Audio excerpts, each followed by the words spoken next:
to, nagpanik to. Hindi naman sana magkakagulo. Isang magandang araw mga boss amo. Umani ng samot-saring batikos ang aking 4 na segundong post ng gulo sa aming packwalk. Andito si Balong, Hello po sa inyo. si Rodel, Hello po sa inyo lahat. iyon, ang formal mo naman, si Michael. Hello. Ayan, and nandito rin yung 3 aso namin na madalas magbardagulan or mag-away. Pinag-usapan namin ng mga dog keepers ko kung anong nangyari. Bakit nagkagulo? May sugatan ba?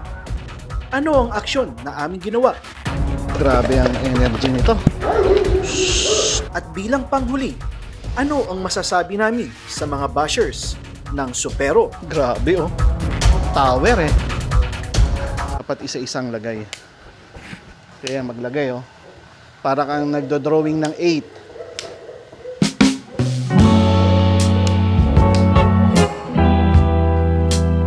8. Ay, belated happy birthday pala. Hindi kita nag-greet kahapon. Nag-Jollibee ka, Michael? Ha? 35 ka na? Batang bata.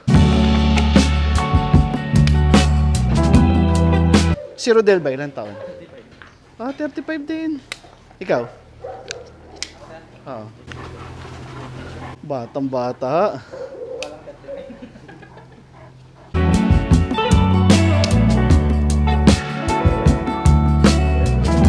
Last na to. Okay, so ang tawag dito S-Biner. Maraming nagtatanong kung anong tawag dyan. S-Biner size 10. Yan. Search nyo sa Shopee, meron ito.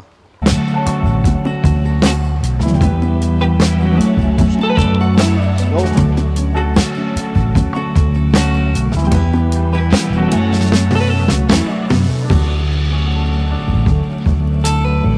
Okay, pag ganito, mauuna sila. Kasi masikip yung daan eh. Okay lang yan. Mamaya tayo mauna.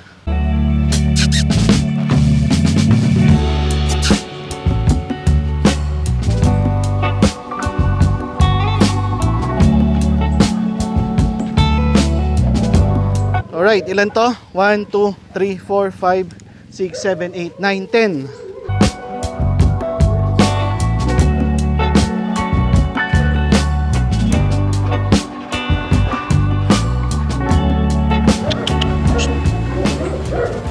Kaya ako ginawa to, tong maikling panayam na to sa mga dog keepers ko. Kasi pag-uusapan namin yung nangyaring away doon sa packwalk namin nung nakaraan. Okay, question number 1. Sino sa mga aso natin na barako ang madalas mag-away? Si Michael muna. Ang madalas sir mag-away si Lapu-Lapu tapos si Dilim. Hindi naman yung sinusugod kasi ni Lapu-Lapu si Dilim kaya nag-away tapos ito nakikisali. Okay. So silang 3 lang ba ang madalas? Opo.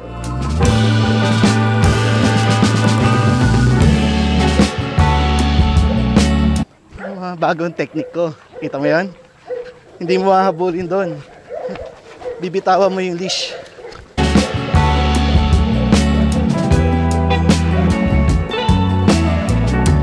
Eto, nauuna to kasi nasusundot yung puwit niya.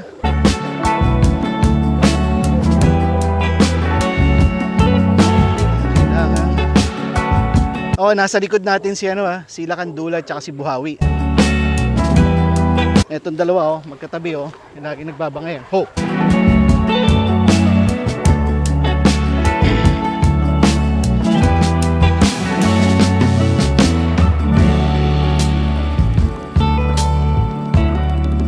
Next question na sasagutin ni Rodel.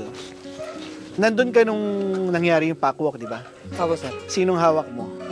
Si Kim at saka, yung dalawa, si Kim at saka Lakandula. De? Ay, si Buhawi pala. Buhawi tsaka si Lakandula. Okay. Ano nangyari? Sir, Hintayin natin si Lakan. Mabagal maglakad? Good.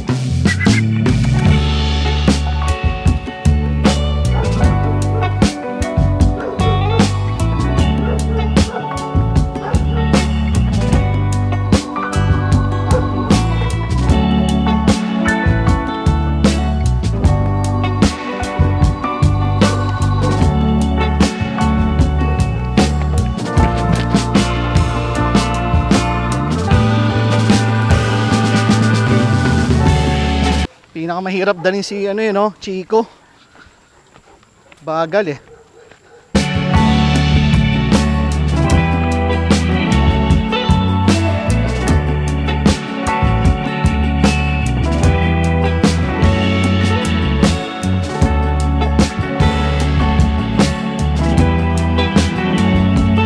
Uy. Morning. Hi. Morning. Ho. Hindi naman nagpapahila. Sir, sir, nasabit yung paan ni Lapu-Lapu. Nagpanik si Lapu-Lapu kaya tinira ni Bullet. Tapos Ako naman, ko lang, parang nakatingin lang. Kasi alam ko naman kaya niya naman yung awat. hindi ka ba tumulong? Hinawa ko sa sip yung sir. Anong bandang huli na? Oo. Okay. So habang nag-aaway, nasan ka? Nasa likod ko po, sir. Hinawa ko sa dilim at sip yung nag-aaway na rin. Okay. Okay, Balong. Habang nag-aaway yung mga aso bilang cameraman, anong nararamdaman mo? Wala, kalmado lang kasi alam ko naman na kaya yung awatin yun. Kailangan ko lang gawin, videohan talaga. Eto, si Lapu-Lapu. Anong paa niya yung nasilo? Kanan. Kanan, no? Apo. Kanan. Nakailan tapik ako? Dalawa yata, sir. Dalawa ba yon? Yung isa kumawala, kaso bumalik, no? Tapos, nung pangalawa, nung natapik ko na, nahawakan mo yung buntot. Oh, ganun nangyari. Gaano katagal yung away? 2 seconds lang yan, sir. 2 seconds. Pero mga tumagal din siguro. ikaw, videographer eh. Tumagal din siguro mga 45 seconds. 45 seconds lang? Mabilis lang ba?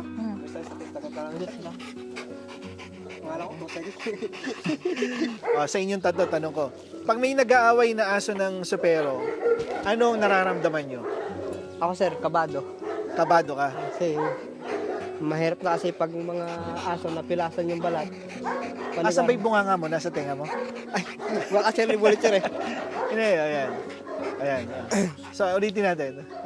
Kabado ka? Ako, sir. Dahil? Dahil baka kasi mapunitan ng balat yung mga aso eh. Okay, sige. Ikaw, Michael. Ako sir, may kinakabahan pero kailangan gawin yung kuha namin para walang kuha. Kailangan mong maging kalmado pa rin para maawat sila. Hindi na lolong lumala yung kuha. Pag kinakabahan kasi, kaya may takot, lalong parang mas mataas yung energy ng aso kaysa sa'yo. Oo. Lalo sila nag-aaway. Lalo silang mag-aaway. Ikaw, Balong. Kinakabahan din, siyempre malalaki sila. Tama naman, no? Mga boss, gaano kalaki yan, no? Pero yung Rottweiler namin, malaki na to, Pero tingnan mo si Dilim, tsaka si Lapu-Lapu. Pag nakaupo pa si Lapu-Lapu, sobrang laki na yan. So, kinakabahan. Oh. Ako kinakabahan din ako, pero ang lagi kong ang lagi kong mantra sa away ay nandyan na eh. So, bakit ka pa kailangan kabahan? Ang gagawin mo na lang ay paghiwalayin, solusyonan. Dahil kung hindi, mas malaki yung damage. Meron bang sugat dun sa away na yun? Wala sir. Wala na. Wala. Yung ingay, no? Oh. May ingay ba? Sino may ingay? Si Lapu-Lapu. Pero ni gas-gas nga, di nagas-gasan to eh. Yun mga boss. Kasi kung minsan, yung iyak ng aso, deceiving yun eh. Ang napansin ko sa mga away, sa mga aso natin, kapag malakas ang boses ng aso, yung malakas yung nasa ilalim, pag malakas ang boses, hindi siya nasasaktan. More on natatakot siya. Yung mga away namin na matitindi yun, talagang wasakan ng balat, wasakan ng laman. Yung nasa ilalim, halos hindi na makaiyak yun. Oo, kahit gaya nung kilalo si sir, di makaimik eh. Oo, hindi na makaimik. Talagang, ewan ko kung ano nangyari sa kanya. Siguro na blanco na yung aso na hindi na siya makapag-ingay. Pero pag halimbawa ang away ay maingay, ganun, tapos may umiiyak, ano lang yon, hindi yun singlalim ng away na tahimik na yung nasa ilalim. Sa lahat ng away ng mga aso sa supero, from 1 to 10, 10 ang pinakamalala. Yung away na nangyari sa Packwalk, anong number yun? 10 ang pinakamalala, 1 ang pinakamababa. Parang walang kwentang away yun na. Pag sumakok namin eh. Siguro, 2. Ikaw? Mga 2. Bakit? Hindi naman sir masyadong malala yung mga away sir eh. Parang mga naglalaro lang sila eh. Ito din. Hey! Shh! Shh! Hey!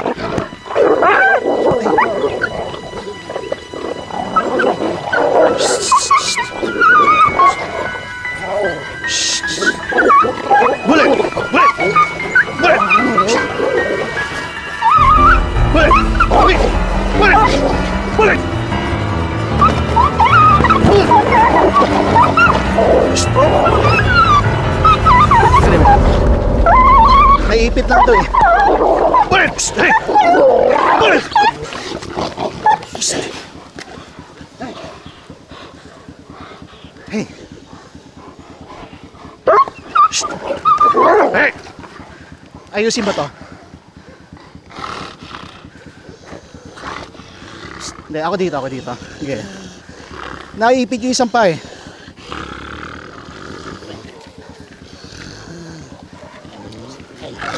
Yan. Yan. Shh! Hey! Bullet! Tanggalin mo. Tanggal.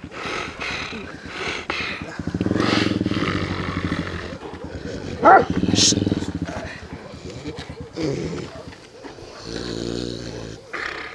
Yan eh, oh. Nabuhol eh.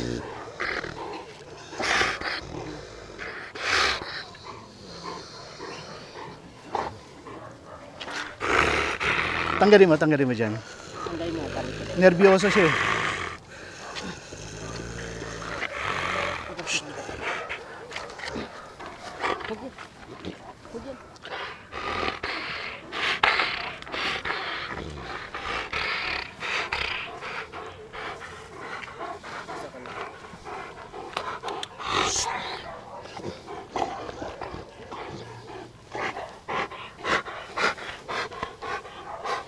Come on.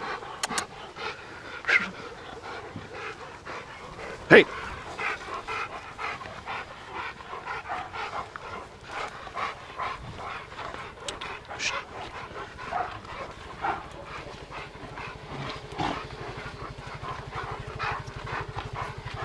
Anong masasabi mo, Rodel, dun sa mga sa social media na nagsasabi na ang pinaka-worst na nakita ko doon yung ang tatangan nyo naman, di nyo maawat yung aso nyo. Yung ganyan. Ang masasabi ko lang sa kanila, sir, subukan nilang pumunta rito at sila mang-awat ng aso. Akala kasi nila, kasi kino-compare nila, pag sa video, parang ang liliit ng aso natin. Diba? Pero tingnan mo yan, si Lapu-Lapu. Tingnan mo yung Rottweiler. Di ba mga boss, Rottweiler, nakakita na kayo niyan in person. Tingnan nyo yung Rottweiler na yan. Yung Rottweiler ko, ano pa to malaki pang Rottweiler to. Tingnan nyo si Dilim. Tingnan nyo si Lapu-Lapu kung gaano kalaki. Yung proportion ng katawan, talagang hindi ganun kadaling awatin. Meron pa nga nagsasabi, sisitsitan lang. Ano masasabi mo doon? Hindi kaya, sir. Ano lang yun, puro kayabangan lang yun. Ho! Ha, may alpha din doon, isang sigaw lang, Ayun mga boss, kasi parang kuminsan kino-compare tayo kay Boss Jerry sa mentor natin. Kino-compare kami, bakit yung kay Boss Jerry, yung una, hindi nag-aaway. Pag kakausapin mo si Boss Jerry, sasabihin niya sa'yo, meron din mga away yung mga aso niya. Pero hindi ganun katindi. Kasi sa kanya na rin nanggaling, magkaiba talaga ang ugali ng asong kapon. Etong mga to, hindi kapon to Magkaiba ang ugali ng asong kapon sa asong hindi kapon. Sino sa social media ang alam nyo na merong mga ganitong aso na sama-sama, nagpapakwalk, ganyan? Sino? Ano ko lang, sir, kayo lang, sir. Supero lang. Which is totoo naman, wala akong makita sa social media na papantay sa ginagawa namin. Yung ginagawa ko mga boss, hindi lang ako may kaya nito, pati itong mga tao ko kaya nila yan. Hindi ko pwedeng i-take lang yung credit sa akin kasi even sila, kung anong ginagawa ko, mas kaya nila yon kasi mas babad sila sa mga aso ko. Okay, hiniwalay ko rin si Chico dahil mabagal na talaga. Yung pagsama niya sa pack, nakaka-provide din ng tension sa leash. Kaya tinanggal ko. Come on. Okay mga boss, so nagkaroon agad ng away, Si Chico kasi is masyado na mabagal, so nagpo-provide siya ng tension sa leash. And then itong si Lapu-Lapu, na nasilo yung kanyang paa. Naipit yung kanyang paa doon sa leash, then nag-hysterical. Pagka ganun, mahirap pakalmahin yun. Kaya lahat ng mga kalmadong pack, kinagat siya. Tingnan natin yung second half ko ano mangyayari. Okay? Anong message nyo sa mga basher? Sa mga basher ni Sir Jan, bago kayo mag-bash, tapusin nyo muna kasi yung mga video, yung mga ina-upload bago nyo husgahan kasi para makita nyo kung paano kami may away, para makita nyo kung paano namin awatin ng madali lang. Kasi yung post yan ni sir na saglit pa lang yun kung ano-ano sinasabi. Tapusin nyo muna. Antayin nyo yung upload ni sir na buo para makita nyo. Okay, si Balong naman muna. Doon naman sa nagsasabing ang tatanga namin kasi di namin maawat yung aso namin. Kung hindi namin naaawat yung mga aso namin, siguro hindi ginto kaganda yung mga aso namin. Siguro puro sugat to. Yun lang. So, sa mga basher ni sir, ang masasabi ko lang sa mga basher ni sir ay subukan yung mang-awat dito sa supero namin at para malaman nyo kung gaano kadali mag-awat sa aso. Paliliit lang yung mga aso namin. Subukan nila mang-awat, no? subukan nila. Sige, so, kaso sagot nila yung pampaturok, pampasurgery, hindi ko sasagutin yon kasi mahal yon.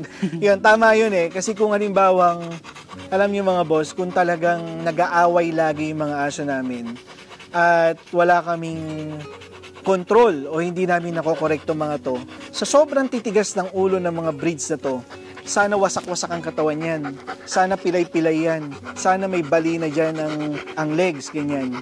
Dahil nga, madalas sila mag-away, pero hindi ganon. So, yun nga, tama yung sinabi ni Michael, bawat videos namin, tapusin nyo, kasi meron naman kayong mapupulot na aral sa bawat videos namin. Sana ma-internalize nyo lahat ng ginagawa namin. Kasi, alam nyo yun, pag kayo nagkaroon ng ganitong aso, at gusto nyo maging pack yung aso nyo, maging isang seamless pack yung mga aso nyo, dadaan kayo sa ganitong pangyayari. Yung kanina mga agresibo, dahil kay Lapu-Lapu, wala na kasi si Chico nakahiwalay, si Lapu-Lapu nandito, wala nang tension sa leash hindi na rin nasilo yung paa niya. Sasama natin itong dalawa. Kung magbe-blend si Lakandula sa pack, tingnan natin. At si Bullet agad ang kanyang nilalaro. Okay, so sila ka nandito. Goods. At nauuna sila kan.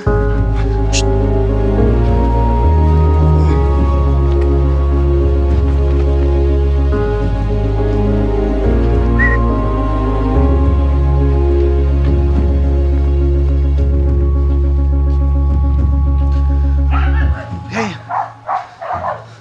Inyong natunghayan ang storya ng away sa packwalk. Marahil kung ibang tao ang may hawak ng leash, ay sila ay bumalik na sa kanilang bahay upang ikulong ang kanilang mga aso. Kami sa supero ay iba. Kami ay nagpapatuloy sa aming activities at hindi kami nagpapatinag sa mga maliliit na gusot sa pack. Sana ay kami ay inyong maging inspirasyon na kahit ang mga aso ay nagiging agresibo, kayo ay nagpapatuloy na ilabas ang inyong mga aso at ipadama sa kanila ang buhay ng aso.